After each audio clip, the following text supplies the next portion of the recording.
Right మనం news and వ్యూస్లో first topic Chandrababu Naidu సమీక్షల మీద తీసుకుందాం. చంద్రబాబు నాయుడు చేస్తున్న సమీక్షలు, అందులో తీసుకున్న కొన్ని డెసిషన్స్ వల్ల ఓటర్లు ప్రభావితం అవుతారు. ఈసీ ఎన్నికల కోడ్ అమల్లో ఉన్న నేపథ్యంలో ఇలాంటివి చేయకూడదు, సమీక్షలు చేయకూడదు అనేది ప్రతిపక్షాల వాదన. సో ఈ నేపథ్యంలో వారు ఈసీని అప్రోచ్ అవ్వడం జరిగింది. విజయసాయిరెడ్డి ఒక లేఖ కూడా రాశారు. చంద్రబాబు నాయుడు చేస్తున్న సమీక్షలు, ఈ టైంలో సమీక్షలు చేయడం కరెక్ట్ కాదు, ఇది ఎన్నికల కోడ్ ఉల్లంఘన కిందకు వస్తుందని చెప్పేసి వారు కంప్లైంట్ చేయడం జరిగింది. బట్ స్టిల్ ఇవాళ ఎవరైతే పోటీ చేశారో టీడీపీ తరఫున 175 మంది అభ్యర్థులు, అలాగే 25 మంది పార్లమెంట్ అభ్యర్థులు, వీరందరితో కూడా ఇవాళ మళ్ళీ సీఎం చంద్రబాబు నాయుడు సమీక్షా సమావేశం నిర్వహిస్తున్నారు. పోలింగ్ ఎలా జరిగింది, చాలా ఈవీఎంలు మొరాయించాయి, ఆ మొరాయించిన ఈవీఎంలలో ఏమైనా పొరపాట్లు జరుగుండొచ్చా, ఇలాంటి అన్ని అంశాలపై కూడా మళ్ళీ సమీక్ష ఉండనున్నట్లు తెలుస్తోంది. నేపథ్యంలో ఈ సమీక్షలకు సంబంధించి ప్రతిపక్షాల ఫైరింగ్, అంటే వారు ఎలా రియాక్ట్ అవుతున్నారనే దానికి సంబంధించి మనం ఫస్ట్ టాపిక్ చూద్దాం. మనతో పాటు ఇవాళ డిస్కషన్లో జాయిన్ అవుతున్నారు తాడూరి శ్రీనివాస్ గారు టీఆర్ఎస్ నుంచి, అలాగే సామా రామ్మోహన్ రెడ్డి గారు కాంగ్రెస్ నుంచి, అలాగే మనకు ధర్మశ్రీ గారు విజయవాడ స్టూడియో నుంచి జాయిన్ అయ్యారు. రైట్, గుడ్ మార్నింగ్ అండి. Good morning. అయితే శ్రీనివాస్ గారు, సో ఇది ఏపీ సంబంధించిన ఇష్యూ, బట్ స్టిల్ ఈ సమయంలో బాబు ఇలాంటి సమీక్షలు చేయడాన్ని మీరు ఎలా చూస్తున్నారు? మామూలుగా అంటే చట్టాలు అవగాహన ఉన్న వారెవరు కూడా ఇటువంటి పనులు చేయరు. ముఖ్యంగా సుదీర్ఘమైనటువంటి పరిపాలన అనుభవం, రాజకీయ అనుభవం, 40 ఏళ్ళ ఇండస్ట్రీ కలిగినటువంటి నాయకులు మరి ఆదర్శంగా ఉండాలి. జనరల్గా సమీక్షలు చేయొచ్చు. దేని మీద చేయొచ్చు అంటే నేచురల్ కలామిటీస్ మీద కానీ, లేకపోతే సడన్గా వచ్చేటటువంటి ఫైనాన్షియల్ ఇబ్బందుల్లో కానీ, లేదా శాంతి భద్రతల విషయం. ఈరోజు మనం శ్రీలంకలో జరిగినది చూడండి, ఎంత విచారకరమైనటువంటి సంఘటన. ఏవైనా శాంతి భద్రతలు లోపించినప్పుడు, ఇటువంటివి జరిగినప్పుడు మాత్రమే చేయాలనేది చట్టాలలో ఉన్నటువంటిది. కొంత ఆదర్శపరమైన జీవితంలో చట్టాలలో లేకున్నా నైతికంగా ఒక ఆదర్శపరమైనటువంటి జీవితం, రాజకీయ జీవితం ఉండాలనుకుంటే అటువంటి చేయకూడదు. కానీ ఈరోజు మరి అక్కడ చేసి ఇప్పుడు ఇన్ఫ్లుయెన్స్, డెఫినెట్గా ఓటర్లు ఇన్ఫ్లుయెన్స్ అవుతారు కదా. ఈరోజు పోలవరం ఏంటి, కాంట్రాక్ట్స్ మీద అన్నప్పుడు కొంతమేరకు ఇమీడియట్గా బిల్లుల మీద చర్చించాల్సినటువంటి అవసరం లేదని అక్కడ ప్రతిపక్షాలు మాట్లాడుతూ ఉన్నాయి. అదే నిజమైతే కనుక అది తప్పే అవుతుంది. రెండవది, ఇక్కడ కోడ్ కూడా అసలు ఇప్పుడు మన భారతదేశంలో అతిపెద్ద ప్రజాస్వామ్య దేశం కాబట్టి మే 23rd, 24th వరకు కోడ్ ఉంది కాబట్టి కొంత సంయమనం పాటిస్తే బాగుంటుంది. అత్యవసరమైన పరిస్థితులను బట్టి దాని ముందుకు పోతే బాగుంటుంది. డెఫినెట్గా ఓటర్లు ఇన్ఫ్లుయెన్స్ అవుతారా అని అంటే, నిన్న చూసినట్టయితే ఇప్పుడు కర్ణాటకలో తెలుగు వారందరూ ఈ బార్డర్లో మొన్న 4 సీట్లు నేనే గెలిపించాను అని అతను చంద్రబాబు నాయుడు గారు మాట్లాడుతూ ఉన్నారు. మరి ఇంకా ఎన్నికలు కావాల్సినటువంటి ప్రాంతాల్లో మీ ఇన్ఫ్లుయెన్స్ అక్కడ పనిచేస్తుందని మీరే చెప్తున్నప్పుడు డెఫినెట్గా ఆ ఇన్ఫ్లుయెన్స్ ఓటింగ్ జరిగేటటువంటి బార్డర్ నైబరింగ్ రాష్ట్రాల మీద ప్రభావం చూపిస్తుందని మీ మాటల్లో ఉన్నప్పుడు మరి మీరు అలాంటి పనులు చేయకూడదు అనేది మాత్రం వాస్తవం. అటువంటివి చేయకూడదు కూడా. ఓకే, సో ప్రధాన ప్రతిపక్షంగా ఉన్నటువంటి వైసీపీ వాయిస్ ఏంటో తీసుకునే ప్రయత్నం చేద్దాం. ధర్మశ్రీ గారు. రైట్, ధర్మశ్రీ గారు వాయిస్ తెలుసుకునే ముందు మనం కాంగ్రెస్ నుంచి తీసుకుందాం. రామ్మోహన్ రెడ్డి గారు, సో ఈ సమీక్షలు, ఈ సమావేశాలకు సంబంధించి మీ వర్షన్ ఏంటి? జనరల్గా ఎలక్షన్ కోడ్ అనేది ఉంది, అది కేంద్రానికి సంబంధించినటువంటిది. నెక్స్ట్ మంత్ 23rd వరకు కాబట్టి, అంటే సమీక్షలు నిర్ణయాత్మకమైనటువంటి విషయాలలోనే కానీ ఆల్రెడీ ఎగ్జిస్టింగ్ దాని మీద మాత్రం ఫాలోఅప్ కూడా చేయొద్దు అనేదేం కాదు. అదే ఎన్నికల ఉల్లంఘన కాదు. సమీక్ష అంటే ఏడాకా సమీక్ష అవుతుంది, బియాండ్ ద బౌండరీస్ పోవట్లేదు కదా. ఇప్పుడు రాష్ట్రానికి సంబంధించినటువంటి సంక్షేమానికి సంబంధించినటువంటి ఏమైనా నిర్ణయాలు తీసుకోవడమో, లేకపోతే నిర్ణయాలకు సంబంధించి అమెండ్మెంట్స్ ఏమైనా చేసుకోవడం అట్లాంటివి కాదు కదా. ఆల్రెడీ జరుగుతున్న దాన్ని మాట్లాడుకుంటున్నారు. దీన్ని బయటికి ప్రచార రూపకంగానో లేకపోతే ఇంకో రకంగా పోతలేవు. అట్లాంటి తెలంగాణ ప్రభుత్వం కూడా చేస్తూనే ఉంది. ఎందుకంటే ప్రతి వ్యవహారాలు నడుస్తున్నటువంటిది, నడిపిస్తున్నటువంటి రాష్ట్ర ఆల్రెడీ ఎలక్షన్స్ హస్ ఓవర్. మీకు రిజల్ట్ రావాల్సిన అవసరం ఉంది. రేపు ముఖ్యమంత్రిగా ఉంటారా ఉండరా, మీరు తీసుకునే నిర్ణయాలు మరి ప్రభావితం అవుతాయా కావా అనేది. సో అది ఇక్కడ డిఫరెన్షియేట్. మీరు కంపారిజన్ విత్ తెలంగాణ సమీక్ష అంటే ఫస్ట్ ఈ యొక్క పదాన్ని మనం ఎట్లా చూడాలంటే, కొత్త నిర్ణయాలని, కొత్త చట్టాలను మనమేం ఏర్పాటు చేసాం, ఏర్పాటు చేసేటటువంటి అధికారం టీడీపీ స్పోక్స్ పర్సన్ లేదు. నేను జనరల్ గా వాళ్ళని అడిగిన సమీక్ష మారుతా ఉన్నారు కదా, ఏమన్నా అట్లా ఏమన్నా జరిగింది? మేము టీడీపీ స్పోక్స్ పర్సన్ కాదు, వాస్తవానికి అక్కడ జరుగుతున్నటువంటి విషయాల దానికి. ఎందుకంటే ఈ రోజుల్లో డే బై డే మారుతా ఉన్నారు నాయకులు. Whether if you are TDP spokes person, ఇప్పుడు మీ పార్టీ మీ పార్టీ ఇన్ఫ్లుయెన్స్ చేయగానే వెళ్ళిపోయేటటువంటి నాయకుల లెక్క మేము లేము. అదే పార్టీలో కొనసాగుతున్నాం, కాంగ్రెస్ పార్టీ గురించే కొట్లాడుతున్నాం, కాంగ్రెస్ పార్టీ కోసం పనిచేస్తున్నాం. మారడం తప్పట్లేదు. రేపు తెల్లారి మా దృష్టిలో మా పార్టీ గురించే మేము కొట్లాడుకుంటాం. సరే, that is entirely different topic. So ఈడ సమీక్షలు అనేది ఏ రాష్ట్రానికైనా కూడా ఒకవేళ కోడ్ అనేది ఉంటే అందరికి కూడా ఒక బ్లాంకెట్ లెక్క, అందరికి ఒకటే లెక్క ఉండాలి. ఒక రాష్ట్రానికి ఒక లెక్క, ఇంకో రాష్ట్రానికి ఇంకో లెక్క, తేడాలు ఏమి ఉండొద్దు ఈడ. అట్లని చెప్పి పెద్దలు, టీఆర్ఎస్ పెద్దలు కూడా దాన్ని తప్పు పడుతున్నటువంటి వ్యవహారం కాదు. కొత్త నిర్ణయాలు ఏం తీసుకుంటలేం కదా. సపోజ్ ఏపీలో తీసుకుంటున్నటువంటి ఈ యొక్క సమీక్ష సమావేశాలు ఎక్కడనో, లేకపోతే మధ్యప్రదేశ్లోనో, రాజస్థాన్లోనో ఇవన్నీ ఇన్ఫ్లుయెన్స్ చేస్తున్నాయనంటే దాని మీద మనం ఆపుకుంటాం, చేసుకుంటాం. కానీ ఇన్సైడ్ ద వాల్స్ సమీక్షలు అనేవి ఆల్రెడీ ఎగ్జిస్టింగ్ స్కీమ్స్ దాని మీద అటువంటి పోతున్న దాని విషయాలలో అనవసరమైన రాద్ధాంతాలే తప్ప ఇది ఎట్లా కూడా ప్రయోజనమైనది కాబట్టి ప్రభావితం చేసేటటువంటి అంశాలు అసలే కాదు కదా. సో ఈరోజు జనాలకు కావాల్సింది ఏంటి? వారి యొక్క వెల్ఫేర్ కావాలంటున్నప్పుడు నడుస్తున్నటువంటి సంక్షేమాలకు సంబంధించినటువంటి నిర్ణయాలు కొత్తగా ఏం తీసుకోవట్లేదు. ఉన్నటువంటి వాడిని సాఫీగా జరుగుతున్నాయా లేదని ఒక మానిటరింగ్, సూపర్విజన్ నడుస్తూ ఉంది. ఇక్కడ కొత్తగా క్రియేట్ చేస్తలేం కదా. కాబట్టి దీన్ని అంత సీరియస్గా తీసుకోవాల్సినటువంటి అవసరం లేదు. దీన్ని పెద్ద రాద్ధాంతాలు చేయాల్సినటువంటి పని ప్రతిపక్షాలు తీసుకోవాల్సిన, ఎందుకంటే మేము కూడా కాంగ్రెస్ పార్టీలకు ఉన్నాం కాబట్టి మాట్లాడుతున్నాం. శ్రీనివాస్ గారు, దీనికి సంబంధించి టీడీపీ నుంచి ఒక కామెంట్ కూడా వచ్చింది. సెంట్రల్ గవర్నమెంట్ కూడా సమీక్షలు చేస్తోంది, అంటే కొన్ని అత్యవసర సమావేశాలు, సమీక్షలు అవసరం. సో ఈ నేపథ్యంలో టీడీపీ కూడా చేస్తుంది, కావాలనే రాద్ధాంతం చేస్తున్నారనేది టీడీపీ వర్షన్. సో ఈ సమీక్షలు అనేవి ఒక లిమిట్ ఏమన్నా ఉంటుందా? డెఫినెట్గా ఉంటుంది. సమీక్షల లిమిట్ ఉంటుంది. ఎవరు చేసినా, కేంద్రం చేసినా, రాష్ట్రం చేసినా సమీక్షలు అనేది అత్యవసర పరిస్థితులలో చేయాలి. నేను ఇంతకుముందే చెప్పినట్టుగా శాంతి భద్రతలు లోపించిన, లేదు అత్యవసర నేచురల్ కలామిటీస్ అంటే తుఫాన్ లాంటి సంఘటనలు జరిగినా, లేకపోతే ప్రకృతి విపత్తులు అనేక రకాలుగా వస్తూ ఉంటాయి. అవన్నీ జరిగినప్పుడు తప్పకుండా సమీక్ష చేయాల్సినటువంటి అవసరం ఉంటుంది.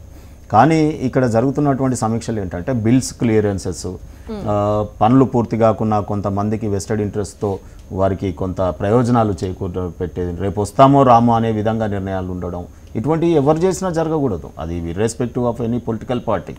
So here scenario is different. Telangana వీరు కంపేర్ చేస్తున్నప్పుడు మాట్లాడినారు. తెలంగాణలో ఆల్రెడీ వెర్డిక్ట్ మాకు, అంటే టీడీపీ అక్కడ ప్రభుత్వంలో ఎన్నికలలో పోటీ చేసింది, ఇంకా నిర్ణయం రాలేదు. రేపు ముఖ్యమంత్రిగా వారు ఉంటారా ఉండరా తెలియదు. ఇక్కడేమో రేపు ముఖ్యమంత్రి కేసీఆర్ గారే కదా, ప్రభుత్వం టీఆర్ఎస్ పార్టీయే కదా. ఇక్కడ ఆల్రెడీ పీపుల్ వెర్డిక్ట్ అయిపోయింది, మాకు స్టేట్ గవర్నమెంట్ వెర్డిక్ట్ అయిపోయింది. ఇంకా కొత్తగా ఇన్ఫ్లుయెన్స్ చేసేదేం లేదు. సో అందులో మేము ఇంత సంయమనం పాటిస్తున్నప్పుడు అలాంటి నిర్ణయం వచ్చినటువంటి ముఖ్యమంత్రి గారు ఇక్కడ మేము ఎలాంటి కోడ్ ఉల్లంఘనలు జరగలేదు, ఇక్కడ చర్చనే జరగట్లేదు కదా. తెలంగాణలో ఏ పేపర్ అయినా, మీ జర్నలిస్టులు ఎవరైనా, లేకపోతే మాకు పడేవారైనా, విమర్శకులైనా ఎవరు కూడా ఇక్కడ చర్చ జరగట్లేదు. కానీ జరగనప్పుడు కూడా ఈ రెండు స్టేట్ల చర్చ జరిగినప్పుడల్లా కంపారిజన్ అనేది ఇట్స్ నాట్ ఎ గుడ్. అది సెపరేట్ స్టేట్. నేను అందుకే కర్ణాటకకి నైబరింగ్ స్టేట్స్ ఏదైతే ఎలక్షన్స్ జరగలేదో వాటికి నేను కంపేర్ చేశాను. నిన్న చంద్రబాబు నాయుడు గారు అక్కడ కర్ణాటక బార్డర్ చెందినటువంటి ప్రాంతాలలో ఎలక్షన్ క్యాంపెయినింగ్ చేస్తూ ఉన్నారు. ఇక్కడ తెలుగు ప్రజలు నా పరిపాలన పట్ల ఇన్ఫ్లుయెన్స్ అవుతూ ఉన్నారు, అందుకే ఈ బార్డర్లో పోయినసారి 4 ఎమ్మెల్యేలు గెలిచినారు, ఈసారి తప్పకుండా ఎంపీలు కూడా నా పరిపాలనను చూసి గెలుస్తారు అన్నప్పుడు మరి ఇక్కడ పరిపాలనలో కొన్ని నిర్ణయాలు చేయాల్సినటువంటి అవసరం లేదు అనేది నేను కంపారిజన్ చేశాను. సో దానికి మీరు తీసుకొచ్చి నేను తెలంగాణ టీఆర్ఎస్ పార్టీకి చెందినటువంటి విశ్లేషకుని కాబట్టి మీరు అట్లా కంపేర్ చేద్దాం, ఏదొచ్చినా కేసీఆర్ గారిని ఉద్దేశంలో పెట్టుకుని నేను టీడీపీనైనా కంగారు జంతువులాగా నా పొట్టలో పెట్టుకుంటాను.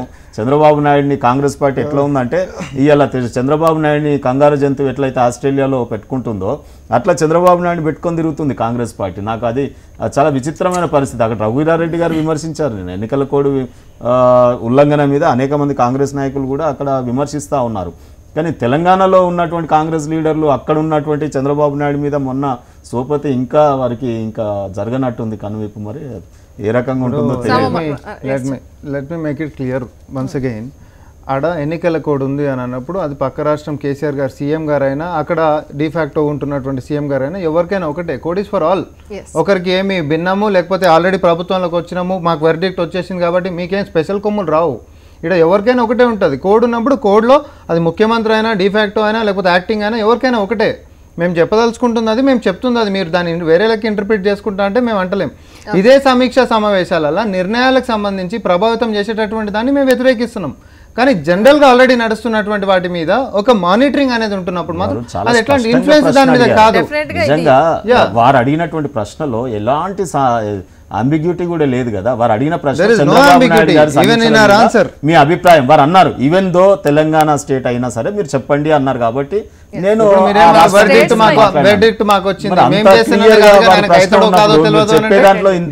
సంబంధం లేదు. తెలంగాణ ఏం సమీక్ష చేసినాం, లెట్ us డిబేట్. తెలంగాణలో మేము ఏమి సమీక్షలు చేసాం చెప్పండి. మీరు ఎన్నికల కోడ్ ఏ రకంగా ఉల్లంఘించాం చెప్పండి. అట్లా వేగ బట్టగాల్చి మీరేస్తాం ఇక నువ్వు దుమ్ము దులుపుకో అన్నట్టుగా. ఇప్పుడు డీజీపీ గారు ముఖ్యమంత్రి గారితో కలిసి కూర్చొని మాట్లాడతలేరా? దాన్ని సమీక్ష అనకపోతే ఏమందాం? కాంగ్రెస్ పార్టీకి ఇప్పుడు ఇదే ప్రిన్సిపల్ సెక్రటరీ గారు డీజీపీ గారు ముఖ్యమంత్రి గారితో కూర్చొని మాట్లాడతలేరా? దాన్ని సమీక్ష అనకపోతే టైం పాస్ రెండు రాష్ట్రాల మధ్య ఇష్యూ అయితే కాదు. సో క్లియర్ చేసేద్దాం, ఈ టాపిక్ ని క్లోజ్ చేద్దాం. మనము వైసీపీ వాయిస్ తీసుకుని ధర్మశ్రీ గారు, చాలా స్ట్రాంగ్ గా మీరు సీఎం చంద్రబాబు నాయుడు చేస్తున్న సమీక్షల గురించి ఫైట్ చేయడం జరుగుతోంది. రీసెంట్ గా ఒక లేఖ కూడా రాశారు, ఇంతకుముందు ఈసీ కంప్లైంట్ కూడా చేయడం జరిగింది, ఈసీ రియాక్ట్ అవ్వడం కూడా జరిగింది. సో మీకు ఈ సమీక్షల్లో మీకు అనిపించిన ప్రధానమైన అబ్జెక్షన్స్ ఏంటి? సో మీరు ఏ విధంగా ఇష్యూని ముందు తీసుకెళ్తున్నారు? యాక్చువల్గా అంటే ఇప్పుడు సమీక్ష అనేది ఏంటంటే ఆపద్ధర్మ ముఖ్యమంత్రికి ఉండేటప్పుడు ఏదైనా రాష్ట్రంలో ఏదైనా విఘాతం కలిగినా, శాంతి భద్రతల విషయంలో కానీ ఏదైనా సరే ప్రాబ్లమ్స్ వచ్చినా, లేదంటే ఒక విధానపరమైనటువంటి నిర్ణయాల్లో కానీ కొంచెం తప్పుతో పట్టినా, అలాంటప్పుడు ఒక స్పష్టమైనటువంటిది తప్పదు, ఒక మానిటరీ చేయవలసిన రెస్పాన్సిబిలిటీ ఆపద్ధర్మ ముఖ్యమంత్రికి ఉందన్నప్పుడు ఆ టైంలో పర్టికులర్ ఆ డిపార్ట్మెంట్కి సంబంధించినటువంటి ఎవరినో ఒకరిని పిలిచి అడగవలసినటువంటి అవసరం ఉంది. ఎందుకంటే ఇది కస్టోడియన్. కానీ ఇక్కడ ఎట్లా ఉంది, ప్రజా దర్బారు ఒక వేదిక అనేది ప్రభుత్వ తాలూకా ప్రభుత్వ సంస్థలను ఎప్పుడు కూడా ఎన్నికల కోడ్ ఉండేటప్పుడు వాడుకోకూడదండి. మేము ఇప్పుడు వెళ్ళి ఆర్ఎన్పి గెస్ట్ హౌస్లో వెళ్ళి కూర్చుంటా అంటే కుదరదు. అక్కడ పర్మిషన్ తీసుకోవాలా. ముందుగానే రిటర్నింగ్ ఆఫీసర్ కానీ లేదంటే ఎలక్షన్ ఆఫీసర్ని కానీ మేము పర్మిషన్ తీసుకున్న తర్వాత అక్కడికి వెళ్ళి అక్కడ కూర్చుంటే రైట్ ఉంటుంది. కానీ ఈరోజు ఏంటి ప్రజావేదికని ఆయన ఏంటంటే ఎమ్మెల్యేలు అందరినీ పిలిచి, ఇదేదో శాంతి భద్రతలు కాదు ఇంకోటి కాదు, ఎమ్మెల్యేలు పిలిచి అక్కడ ఉన్నటువంటిది ఎంపీలు పిలిచి పార్టీ సమీక్ష సమావేశాలు ఎట్లా నిర్వహిస్తారండి? అది తప్పు కదా. పార్టీ సమావేశాలు ఎట్లా నిర్ణయిస్తారు? ఒక ప్రభుత్వ ఆఫీసులలో ప్రభుత్వం తాలూకు సంస్థల్లో నువ్వు ఎట్లా నిర్వహిస్తావు? అది తప్పు కదా. అది తప్పు అనేది క్లియర్గా మా పెద్దలు, మా రాజ్యసభ ఎంపీ అయినటువంటి విజయసాయి రెడ్డి గారు క్లియర్ లెటర్ రాశారు. లెటర్ రాసి అర్థం లేనటువంటి ప్రజాస్వామ్యాన్ని కూనీ చేసే విధంగా ఆ బుద్ధ వెంకయ్య లాంటి వాళ్ళు వీళ్ళు ఏంటంటే ఆ మాటలు, సభ్యత సంస్కారం ఉన్నటువంటి వాళ్ళు అలా సంస్కారం హీనంగా మాట్లాడడం అనేది ఎంత తప్పు. ఇలాంటిది ఎవరు చేసినా సమర్థించకూడదు. ఈవెన్ మేమైనా సరే ఇక్కడ ఉండేటువంటి ప్రభుత్వం ఏదో ఎమ్మెల్యేగా ఉన్నాం కదా అని వాళ్ళ దగ్గరికి వెళ్ళి కూర్చొని మేము మాట్లాడేసేలాగా తాడూరు శ్రీనివాస్ గారు కరెక్ట్గా చెప్పారు. ఎందుకంటే వాళ్ళకి ఆల్రెడీ ప్రజలు ఒక స్పష్టమైనటువంటి అవకాశం రాష్ట్ర ప్రభుత్వానికి ఇచ్చారు అక్కడ అధికారాన్ని, వాళ్ళు నిర్వహించుకోవచ్చు. కానీ మోడ్ ఆఫ్ కోడ్ క్లియర్గా ఎన్నికల కోడ్ ఉంది కాబట్టి ఆ టైంలో ఎట్టి మంచిది కాదని దీంతో ఆయన ఎక్కడ కూడా నిర్వహించినటువంటి దాఖలాలు కనిపించలేదు, లేవు కూడా. అదే ఏంటంటే ఎవరైనా సరే ఎన్నికలు ఇప్పుడు టోటల్ అధికారాలన్నీ కూడా ఎప్పుడైతే ఒకసారి ఎన్నికల కమిషన్ నోటిఫికేషన్ ఇచ్చిందో టోటల్ అధికారాలన్నీ కూడా క్లియర్గా ఎలక్షన్ కమిషనర్కి ఉంటాయి. ఇది ఇప్పటికీ కూడా నేనే ముఖ్యమంత్రిని, ఈ పీఠం నాది, లేదు ఈ పీఠం ఈ వ్యవస్థ నాది, ఈ సంస్థ నాది, నేనే ఇంకా నాకేమో జూన్ 8 వరకు టైం ఉందంటే ఏ రోజైతే ఎన్నికల కోడ్ నగారాం రోగిందో ఆ రోజు నుంచి నీ అధికారాలు పోయాయి. కేవలం నేను ఏంటంటే ఆపద్ధర్మ ముఖ్యమంత్రిగా గవర్నర్ ఆదేశించాడు కాబట్టి అంతవరకు ఉండడం అంతే ధర్మం. అంతే తప్ప ధర్మానికి విరుద్ధంగా నువ్వు పాటిస్తాను, నేను ముఖ్యమంత్రి హోదాలో ఉన్నానని అంటే అది తప్పది. ఏంటో మరి ఆర్థిక శాఖ మంత్రిగా ఉన్నటువంటి యనమల రామకృష్ణ ఇంత అవగాహన ఉంది కదా, ఆయన ఏం మాట్లాడుతున్నాడు ఆయనకి అర్థం కావట్లేదు. ఇప్పుడు రకరకాలైనటువంటి విపత్కరమైనటువంటి కార్యక్రమాలు, నేను కర్ణాటకలో వెళ్ళి నా వల్ల ఇక్కడ తెలుగు వాళ్ళందరూ ఏకమయ్యారు అని ఇక్కడ చెప్తున్నాడు. ఒరిస్సాకి వెళ్ళి పక్కన ఉన్నటువంటి కాలింగులందరూ కూడా ఏంటంటే మీరందరూ కూడా ఇది చేయండి, బీజేపీకి వ్యతిరేకంగా చేయండి అని అంటున్నాడు. మేము ఎన్నో కార్యక్రమాలు చేశాం. నువ్వు ఎన్నికల ప్రచార కార్యక్రమాలు ఎన్నట్లా చేసుకో, కానీ ఈరోజు ఏమో సమీక్షలు చేస్తూ కావలసిన వాళ్ళకి బిల్లులు ఏమో ఇచ్చేద్దాం అని చెప్పేసి రాజకీయ వేదికగా నువ్వు వాడుకో, పక్క ప్రభుత్వ సంస్థలు నువ్వు వాడుకోవడం ఎంత తప్పండి. అది తప్పు అని చెప్తే నీకు నొప్పు. ఇది ఎలాగ రేపు 8వ తారీఖు తర్వాత ఎట్టి పరిస్థితుల్లో కూడా 23 తర్వాత ఎలాగ నీకు జరుగుతుంది కంప్లీట్గా ముప్పు. కానీ ఈరోజు డప్పు కట్టుకుంటూ కూడా ఏంటంటే నేను చేస్తున్నాను, నేను ఇంకా ముఖ్యమంత్రిగా ఏంటంటే నేను సమీక్షలు చేసే రైట్ నాకు ఉంటుంది. ఎక్కడ ఉంటుందండి రైటు? అందుకని నేను చేస్తున్నాం ఫైటు. అది లైట్గా తీసుకోకూడదు ఎవరైనా సరే. మేము రైట్ఫుల్గా మేము మాట్లాడుతున్నాం. అది ఎట్టి పరిస్థితుల్లో కూడా ప్రభుత్వం తాలూకా నువ్వు ప్రజా వేదిక మీద నువ్వు సమీక్షలు నెరవేర్స్తావా మీ క్యాండిడేట్లను పిలుచుకొని? ఈ పార్టీ ఎక్కడ ఓడిపోయింది, ఎక్కడ ఏ విధంగా అయిందని నువ్వు నెరవేర్స్తావా? ఎవరిచ్చారా రైటు? అది తప్పు కదండి. ఇప్పుడు పార్లమెంటరీ ప్రొసీడింగ్స్ కొన్ని ఉంటాయి కదా. ఇక్కడ ఎన్నికలు ఒక మన కాన్స్టిట్యూషన్లో ఎలా, లేకపోతే ఎన్నికల కమిషనర్ ఎందుకు, ఎన్నికల కమిషనర్ మాట ఎందుకు? ఆయన అంటాడు ఎన్నికల కమిషనర్ కానీ చీఫ్ సెక్రటరీ కానీ సబార్డినేట్ అట. ఇదెంత ఘోరం చూడండి. సబార్డినేట్ అట. ఎందుకంటే వీళ్ళకి అధికారాలు వీళ్ళు నిజంగా పవర్లో ఉంటే సబార్డినేటే. Is not a subordinate, is a supreme. ఎందుకంటే ఇప్పుడు ఏంటంటే మొత్తం టోటల్గా చీఫ్ సెక్రటరీ కంట్రోల్లో ఉంటుంది. దాన్ని సబార్డినేట్ గా అభివర్ణిస్తున్నాడు. ఈయనేమో ఇక్కడ ఏం మంత్రిగా అధికారాలు ఏం లేవు ఇంకా వాళ్ళకి. ప్రోటోకాల్ ప్రకారం వేరు, దాన్ని సబార్డినేట్ గా చిత్రీకరించడం ఇంకా ఘోరం. రైట్ అండి. ఎస్, నెక్స్ట్ టాపిక్ చూద్దాం. ఇక నిజంగా కూడా ఇక్కడ ఒక చిన్న విషయం ఏంటంటే చీఫ్ సెక్రటరీ గారు ఉంటారు కదా, ఎన్నికల కమిషన్ అనేది స్వయం ప్రతిపత్తి గల సంస్థ. భారతదేశం అతిపెద్ద ప్రజాస్వామ్య దేశంలో ఎన్నికల కమిషన్కు చాలా పేరుంది. ప్రపంచ దేశాలు కూడా మన ఎన్నికల కమిషన్ని అనేక మార్లు ఇక్కడ రీసెర్చ్ చేయడానికి కూడా వస్తూ ఉంటారు. సో ఇప్పుడు అంచెలంచెలుగా జరుగుతున్నటువంటి ఎన్నికల్లో వివిధ రాష్ట్రాల్లో ఇక్కడ సిఎస్ గారి పరిపాలన ఉంటుంది. ఎన్నికల కమిషన్ గైడెన్స్లో ఎన్నికల కమిషన్ నిర్ణయాలన్నీ కూడా ఇప్పుడు సిఎస్ రూపంలో ఇక్కడ జరుగుతూ ఉంటాయి. సిఎస్ అంత నిర్ణయాధికారం ఉన్నప్పుడు పొలిటికల్ సిస్టంలో ఇప్పుడు ఈ లెజిస్లేచర్ కానీ లేకపోతే ముఖ్యమంత్రి గారు కానీ ఆ అధికారాలు ఉండవు. సో మళ్ళీ ముఖ్యమంత్రి గారికి ఒకవేళ అమలు చేయాలన్నా ఎవరికి చెప్పాలి? చీఫ్ సెక్రటరీ గారికి చెప్పాలి. చీఫ్ సెక్రటరీ గారి విజ్ఞతగా ఇప్పుడు స్వయం ప్రతిపత్తి గల అటువంటి హోదాల్లో ఉంటారు కాబట్టి వారి నిర్ణయాలు చెల్లుబాటు అవుతాయి. సో చీఫ్ సెక్రటరీ గారే ఇక్కడ రాలేదు కదా, సమీక్షలకు నేను రాను, అవి పెట్టకూడదు అని సజెస్ట్ చేస్తున్నప్పుడు అయినా నేను బుల్డోజ్ చేస్తాను, అన్ని అధికారాలు యు ఆర్ మై సబార్డినేట్ అన్న విధంగా ఒక అంటే వ్యవస్థలని కాంట్రడిక్ట్ చేయడము, లేకపోతే వ్యవస్థల మీద ప్రజలకు ఒక అపనమ్మకం తీసుకొచ్చే ప్రయత్నం ఈ దేశంలో చంద్రబాబు నాయుడు గారు చేస్తా ఉన్నారు అనేది ఇక్కడ చర్చనీయాంశం అవుతుంది. సమీక్షలు నిర్వహించడమే తప్పంటారా, లేక ఓటర్లను ప్రభావితం చేసేలా సమీక్షలు నిర్వహించడం తప్పంటారా? సమీక్షలు ఓటర్లను ప్రభావితం చేసే రకంగా అసలు ఉండకూడదు. సమీక్షలు ఉండొచ్చు, నేను చెప్పాను కదా సర్టెన్ కొన్ని వాటి మీద ఉండొచ్చు అనేది ఇంతకుముందే చెప్పుకున్నాం, పదే చెప్తా ఉన్నాం. మెయిన్ రెండు అండి. ఒకటి నేచురల్ కలామిటీస్, ప్రకృతి విపత్తుల మీద, లేదు శాంతి భద్రతల మీద, ఈ అత్యవసర పరిస్థితుల మీదనే ఉండాలి తప్ప మిగతా వాటి మీద ఉండకూడదు అనేది ఎన్నికల కమిషన్ మనం పాటిస్తున్నటువంటి విధానం.